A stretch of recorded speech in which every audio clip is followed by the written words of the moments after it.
everyone, namaste. I'm Jill Loftus of Nuit Astrology, and I'd like to talk to you today about my 5 favorite books about spirituality. So it's pretty hard for me to narrow it down to 5, but if I was going to suggest to you that you start off your spiritual journey, even your astrology journey, with 5 books, these are the ones. None of them are astrology books, okay?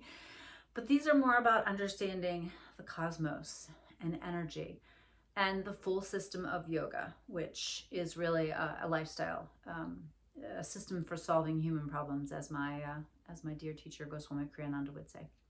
So number 1, The Alchemist by Paulo Coehlo. This is a remarkable book. The Alchemist is just a stunning story of a young man in search of his treasure. It's a pretty quick read. I think if you pick it up, you'll have trouble putting it down.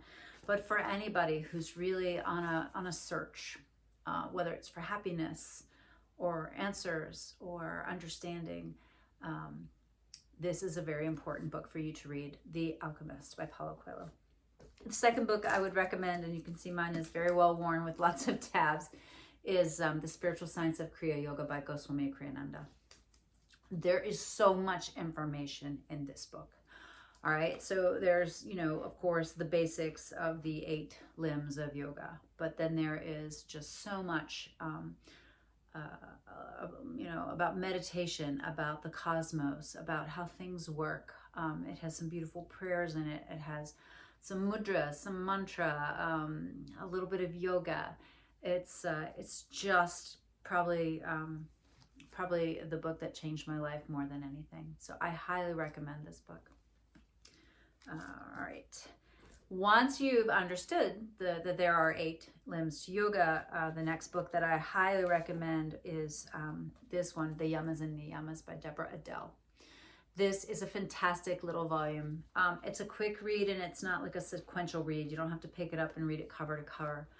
But the Yamas and the Niyamas are kind of the ethical practices of yoga. They're the moral codes of living.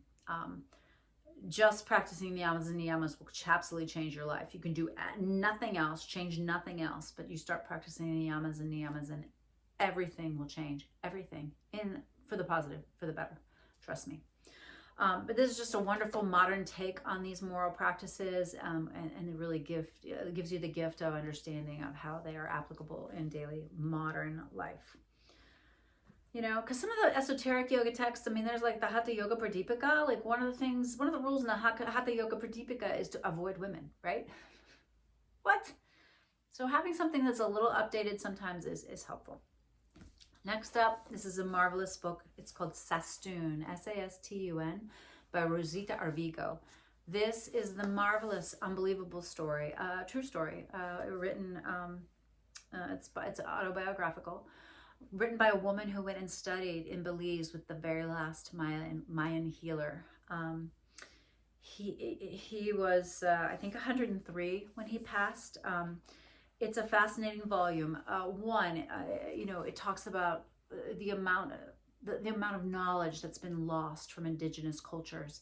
It talks about the bridge between how, indigenous people reject the old ways, embrace the new ways, but yet when nothing works, they always go back to the old ways. It talks so much about plants and the importance of plant medicine, but also the importance of spiritual diseases, which I had never really thought of, like invidia, jealousy, someone being jealous of you, or grief, how grief can be truly a disease, a spiritual disease.